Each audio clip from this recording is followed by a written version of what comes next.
Quiero empezar este vídeo por recordar lo que ya dijimos cuando comentábamos la rueda de prensa previa de Xavi.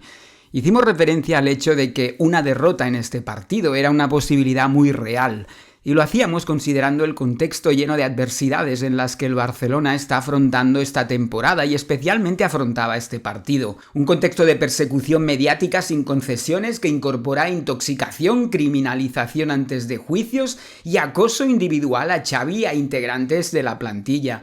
Un contexto en el que el máximo dirigente de la Liga, Tebas, se encumbra a sí mismo como fan del máximo rival, del Real Madrid, y encabeza también el grupo de talibanes que criminalizan al club a falta de cualquier sentencia judicial. Es algo sin precedentes, me imagino, en la historia del deporte y en ningún país. O sea, que el líder, el cabeza visible de la competición ataque a un equipo concreto en base a unas acusaciones que todavía no tienen prueba ni sentencia, es algo insólito. Una competición que acosa y asfixia al club moviendo a su antojo los límites de fair play, de manera que el club está constantemente maniatado y sin margen de movimiento. Un contexto en el que el Barça está compitiendo semana a semana con equipos de una liga, equipos que cada semana son robados por el Madrid, pero que sin embargo, debido a esta intoxicación y a esta manipulación mediática, sobre todo a raíz del caso Negreira, reciben al Barça, insisto, semana tras semana, con una tremenda hostilidad, insultos que son tolerados por el comité de competición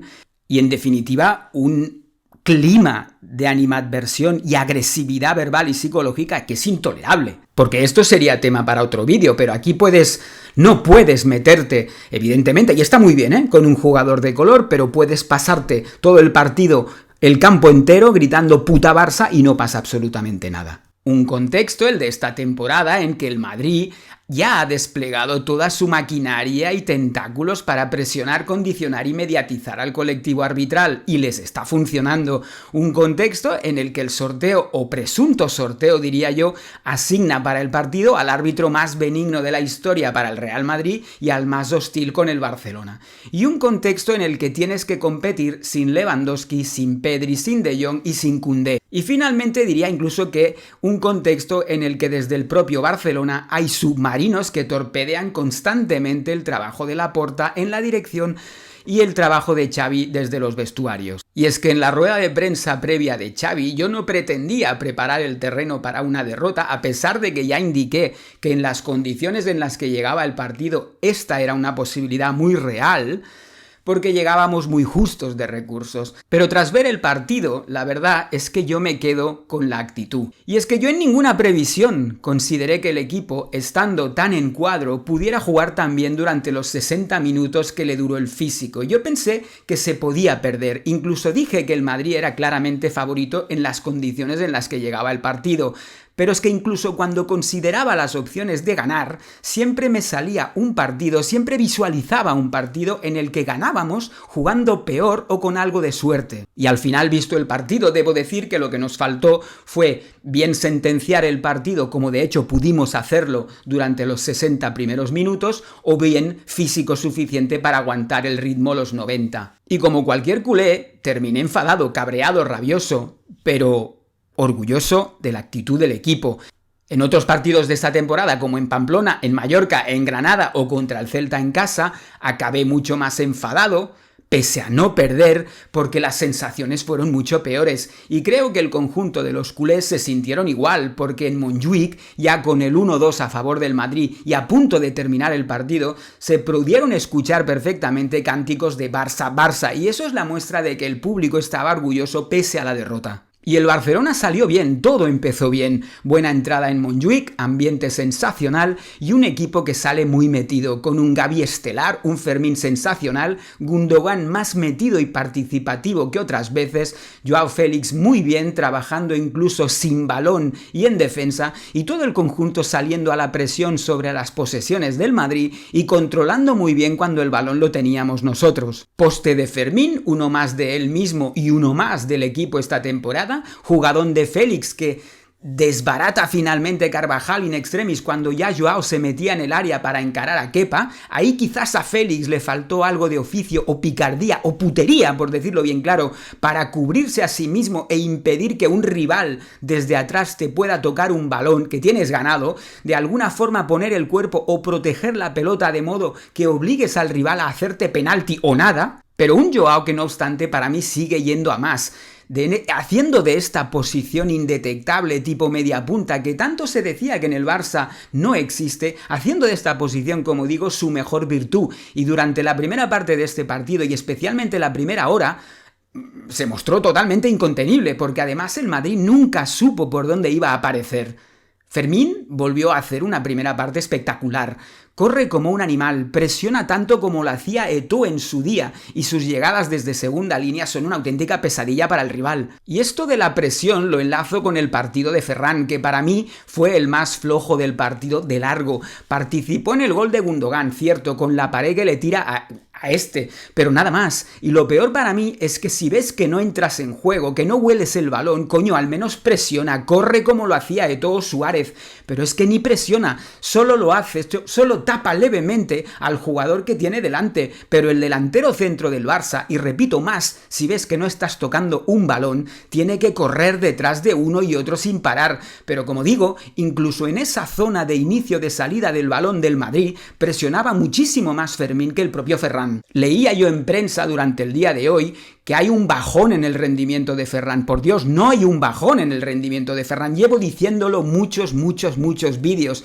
Lo que está pasando simplemente es que está jugando más. Y Ferran es un jugador flojo. No es un jugador Barça. No es un jugador titular de un equipo de élite. Entonces, cuantos más minutos juega, más se le ven sus costuras. Hay otra gran jugada con un balón de Félix a Valde que llega franco al área con Fermín solo en el centro para rematar y Valde con tiempo, con todo el tiempo del mundo para pensar, para levantar la cabeza, decide rematar él mismo. Una toma de decisión errónea que no es nueva en Valde, que ya en Granada tuvo una casi igual. Un jugador como Valde, un jugador de primer nivel, un titular del Barcelona, no puede ser que llegue a una situación como esta, dentro del área, abierto en banda, con tiempo para levantar la cabeza y compañeros desmarcados en el punto de penalti y que no pase el balón. No puede ser que no levante la cabeza. Y si la levanta y la opción prioritaria para él es el remate, entonces me parece aún peor, porque estas entradas por banda en las que tú mismo terminas, supongo que Valde las podía hacer en categorías inferiores del Barça,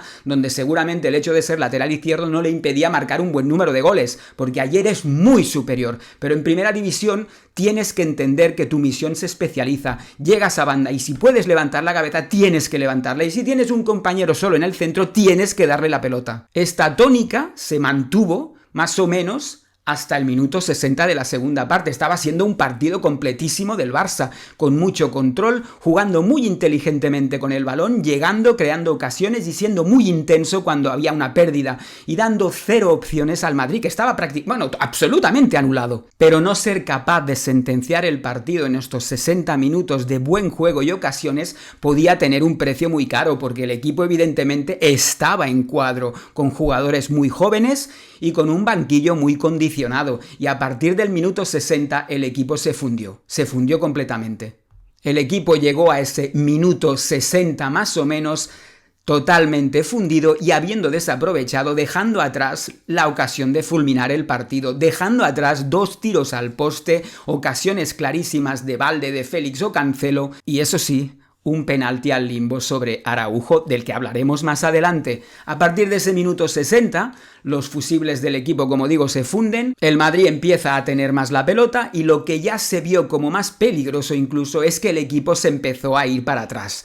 Y no tuvo tampoco ocasiones el Madrid, pero es que tampoco las tuvo el año de su última Champions, ni contra el PSG, ni contra el Chelsea, ni contra el City, ni en la final contra el Liverpool. No las necesita. Y llega el primer gol de Bellingham, un golazo ciertamente, pero lo malo es que creo que fue evitable, porque el Madrid ya llevaba muchos minutos enseñándote que el tiro de lejos era su opción preferencial. En las llegadas por banda, incluso ya no en este partido, sino en otros que cualquiera de vosotros hayáis visto al Madrid, muchas veces veces, la mayoría de las veces, sus centros laterales no van a la olla, sino que van hacia atrás, a esa zona en la que lo pueden recoger los jugadores de segunda línea y desde donde pueden encontrar disparo. Y da rabia y te da sensación de error tuyo porque tú sabes que el peligro puede estar ahí, porque lo están intentando una y otra vez y además sabes que tienen a jugadores como Valverde, como Kroos, como Tchouaméni o como Modric o el propio Bellingham, que tienen muy buen disparo desde lejos. En ese momento, como digo, ya era muy obvio que el equipo estaba fundido.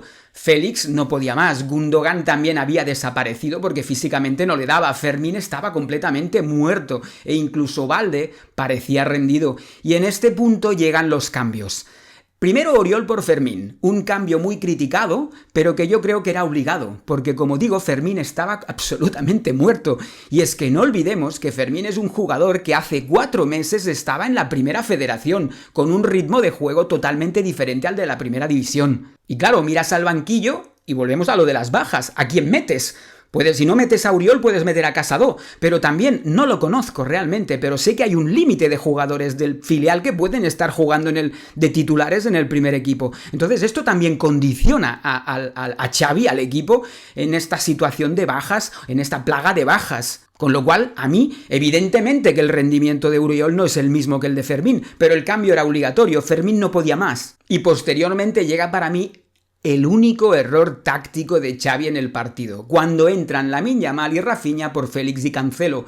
Y no es que yo no entienda los cambios en sí, quizás quitar a Félix era normal porque es de los jugadores que había bajado más físicamente, pero Cancelo no creo que estuviera mal físicamente y además había crecido en el partido, casi al revés que el conjunto del equipo. Cancelo estuvo discreto en la primera parte pero estaba mucho mejor en la segunda. Pero para mí la clave fue no leer algo que fue muy evidente. Justo antes de este doble cambio de Xavi, Ancelotti había metido a Camavinga por Mendy en la posición de lateral izquierdo.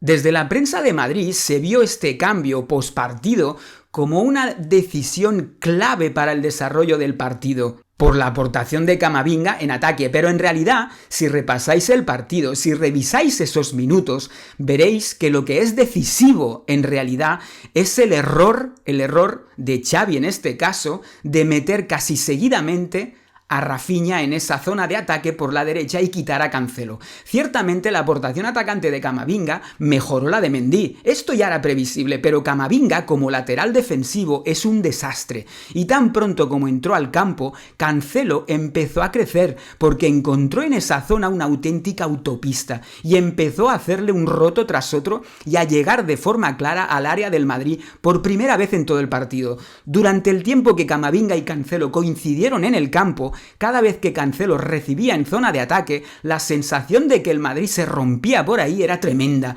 Cancelo llegaba al área con la facilidad que un cuchillo corta mantequilla, pero duró poco porque Xavi le hizo el regalo de Navidad anticipado a Camavinga sacando a Cancelo y metiendo a Rafinha. Y es que en ese momento, desde ese instante, se terminó esa vía de agua para el Madrid.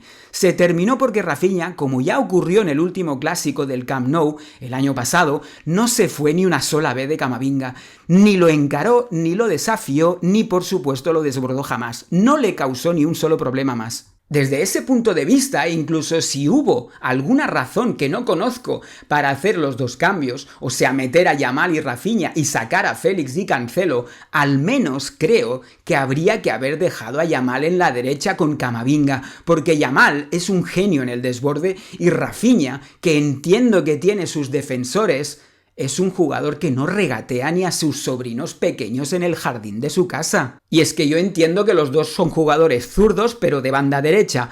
Pero coño, si tienes que meterlos a los dos, insisto, por alguna razón que yo ahora mismo desconozco, hostia, al menos con criterio, mete a Lamine Yamal por la derecha, que sabes que es un jugador desbordante, y a Rafinha, coño, pues dile que se aguante este partido y juegue por la izquierda. Y por ahí, con esta decisión, con este cambio táctico, terminó definitivamente toda opción de hacer daño al Madrid en un momento en el que físicamente estaban mejor para controlar el partido. Y es que quiero insistir, mientras Cancelo y Camavinga estuvieron ambos en el campo, durante el poco tiempo que estuvieron ambos en el campo, incluso habiendo empatado el Real Madrid, cada vez que la pelota iba a Cancelo y el Barça entraba por la derecha, por la zona de Camavinga, incluso en la narración de DAZN se podían escuchar uy, pero lo que le está haciendo, porque es que era muy evidente que estaba entrando agua por todas partes en esa zona para la defensa del Real Madrid. Y es que insisto y termino con esto, quizás había alguna razón que lógicamente nosotros desde fuera no conocemos para hacer los dos cambios,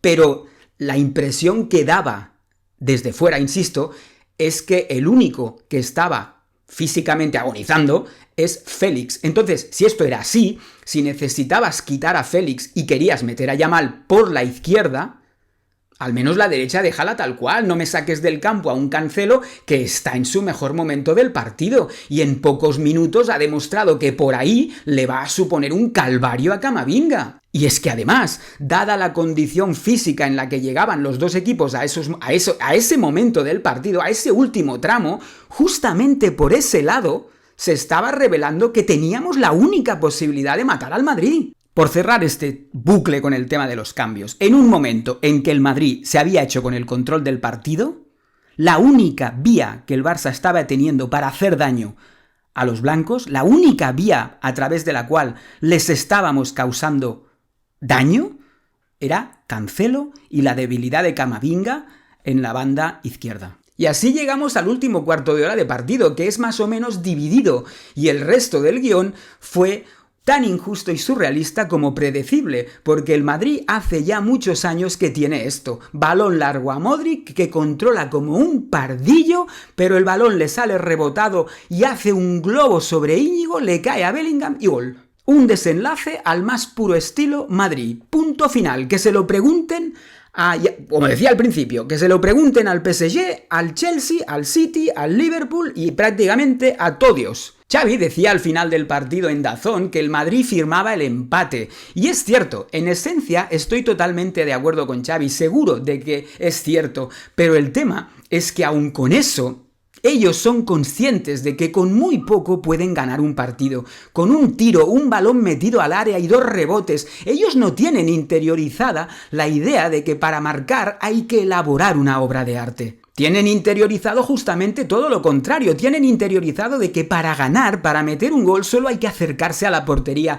No hace falta ni estar dominando, ni estar jugando bien, ni tener la posesión, nada. O sea, el resumen, por hablar rápido y claro, 60 minutos muy buenos, buenísimos, de actitud ejemplar, además con un equipo en cuadro, 2 postes, un penalti robado, 4 ocasiones clarísimas y luego 20 minutos buenos del Madrid, un último cuarto de hora dividido y pierdes 1-2. Como decía en la rueda de prensa previa de Xavi también, el Madrid, de hecho, te gana jugando a lo mismo que te jugó el Granada, el Mallorca o el Osasuna. Sí, el Madrid juega a lo mismo que juegan estos equipos, pero la diferencia, y también lo dije en la rueda de prensa, es que el Madrid tiene jugadores top mundiales, con lo que cada vez que asoma su nariz al área contraria, tienes la sensación de que te va a matar. Al final, el partido fue una vez más, como desde ya hace años, un choque de estilos entre un Barça que ama el balón, que juega para gustarse y para gustar al público, que busca el gol tocando, disfrutando,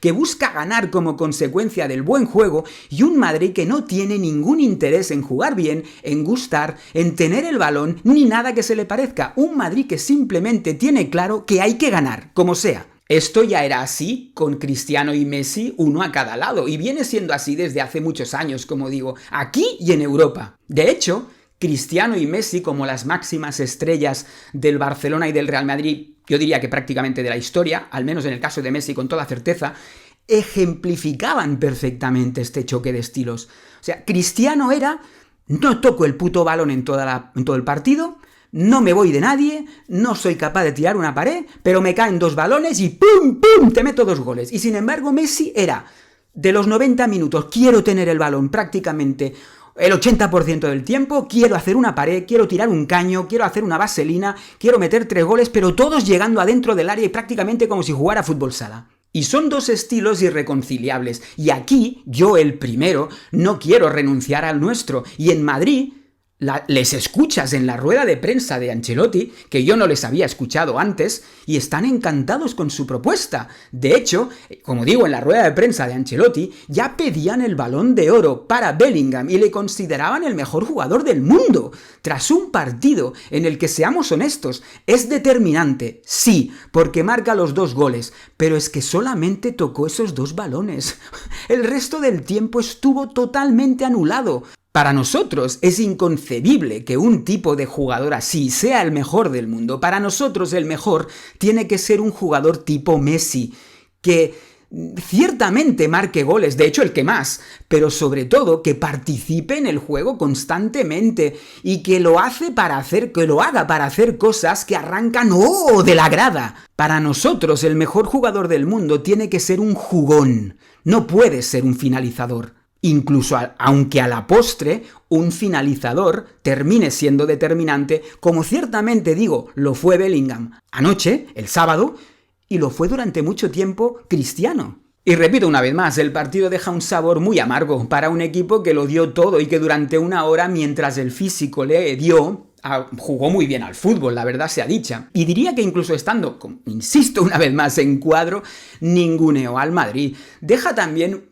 un muy mal cuerpo sobre Gavi particularmente, que en mi opinión hizo un partido portentoso, increíble, que durante 94 minutos se comió con patatas a Bellingham, que le ganó incluso en duelos por alto, surrealista, pero que en cambio tuvo que ver cómo en 2 lances aislados el inglés se erigía en determinante para su equipo y para el partido. Luego, y también hay que mencionarlo, está lo de Gil Manzano. Decía Ancelotti que si no se había hablado del árbitro significaba que había estado muy bien. Y yo digo, claro, quien no ha hablado del árbitro es Real Madrid Televisión, ni Marca, ni AS. Pero lo cierto es que en el minuto 15 te saca una tarjeta a Fermín porque hace su segunda falta y a Carvajal le amonesta al cuarto de hora de la segunda parte cuando hace la 6ª falta sobre el mismo jugador.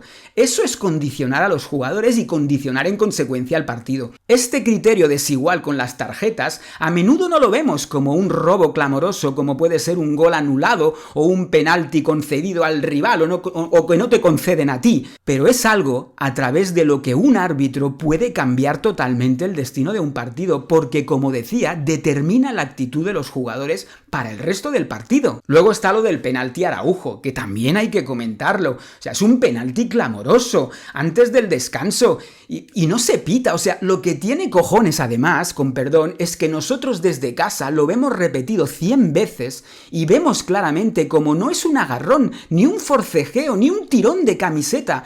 Es que Tchouaméni sujeta por el cuello a Araujo, lo abraza desde atrás y lo derriba. Y repito, viéndolo nosotros desde casa en diferentes ángulos, uno se pregunta cómo coño es posible que en el VAR no se vea, que no entre el VAR. El domingo a Rodri le pitan un penalti a favor que abre la victoria del City ante el United por un penalti que es mucho menos. Y es penalti, pero es mucho menos.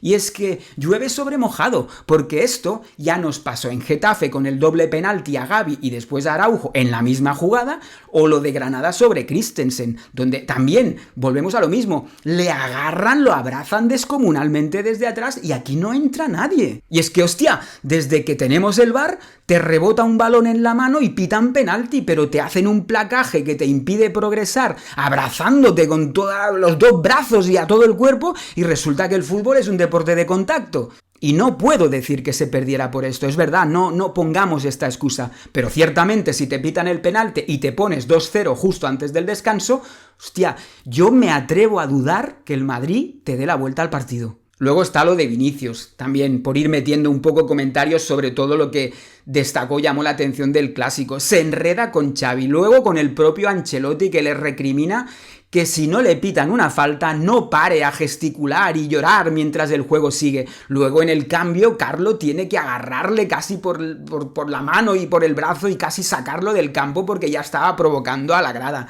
Lo de este chaval realmente es muy grave. En Madrid pedían el Balón de Oro para Vinicius en junio, ahora ya lo están pidiendo para Bellingham, ya se han olvidado de Vinicius, pero lo que está pasando con este chaval es una auténtica lástima, porque realmente es un auténtico crack con el balón en los pies.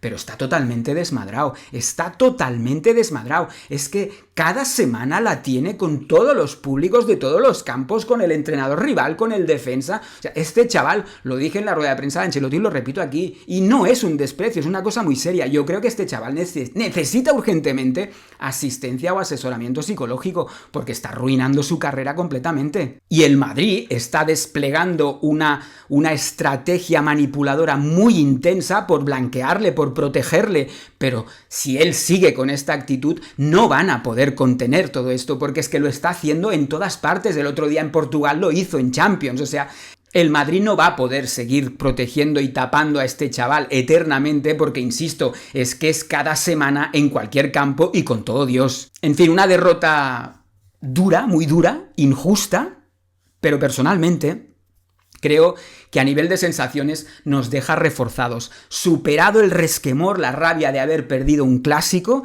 yo creo que a nivel de sensaciones nos deja reforzados. El Barça creo que lo que debe hacer ahora es un reset, recuperar a los lesionados y eso sí, es muy importante, hacer una reflexión a nivel interno, un trabajo a nivel interno muy a fondo, intenso, sobre los motivos de estas plagas de lesiones para que no se repitan. A partir de ahí, yo pienso que con el equipo completo, sin abusar de rotaciones, porque no se pueden hacer más regalos, y estando metidos, el equipo debería ir hacia arriba. Y si no lo impide la presión mediática y los tentáculos del Madrid, pienso que 4 puntos no son insalvables para nada y tenemos mucho mejor equipo. Va a empezar la cosa difícil, porque el domingo salimos a San Sebastián, una salida muy difícil, ante una Real Sociedad que está muy bien, y una derrota haría que te alcance o te pase en la clasificación, y te colocaría incluso quinto, y tal y como es el fútbol, eso sería mediáticamente un cataclismo. Y es que el fútbol tiene estas cosas, debiste ganar anoche al Madrid y pierdes de modo surrealista. Te vas este fin de semana al Real Arena y pierdes ante la Real y encadenas 2 derrotas de repente y de haberte puesto líder pasas a ser quinto. A mí sinceramente las 2 únicas cosas que me preocupan realmente de este Barça son, en primer lugar, las lesiones. Ya he dicho 100 veces que no entiendo esta plaga de lesiones, que además se repite, es recurrente. Y la otra cosa que me preocupa ciertamente es ciertas distracciones, porque ya no son los 2 goles de ayer, que como ya he dicho, evidentemente creo que son evitables. Son los 2 goles de Mallorca, el gol de Granada en el segundo 15, incluso el gol de Pamplona, o sea, son ya muchas distracciones acumuladas que te están costando puntos. Pero insisto, creo que las herramientas, la plantilla, la actitud y el técnico lo tenemos para demostrar que somos mejores que el resto. En fin, yo creo que más o menos, al menos por mi parte, dejo dicho todo lo que pensaba. Una derrota muy cruel y muy injusta, por resumir, pero creo que teniendo en cuenta cómo llegaba el equipo, las condiciones en las que llegaba el partido, una actitud y una respuesta del equipo que al menos para mí es incluso inesperada. Buenas sensaciones, con lo cual, pues de verdad optimista acerca de lo que nos viene a partir de ahora. Quería también enlazar este vídeo con las declaraciones postpartido que hicieron algunos jugadores del equipo, como Gavi, como especialmente Gundogan, el propio Lewandowski o Araujo. Pero estamos llegando ya a los 30 minutos y haré un vídeo separado sobre esto, en el que enlazaré un poco con el tema del estilo, o el choque de estilos entre Madrid y Barcelona. En fin, Forza Barça, muchas gracias a los que me seguís y estáis ahí, un abrazo muy fuerte para todos y nos vemos enseguida.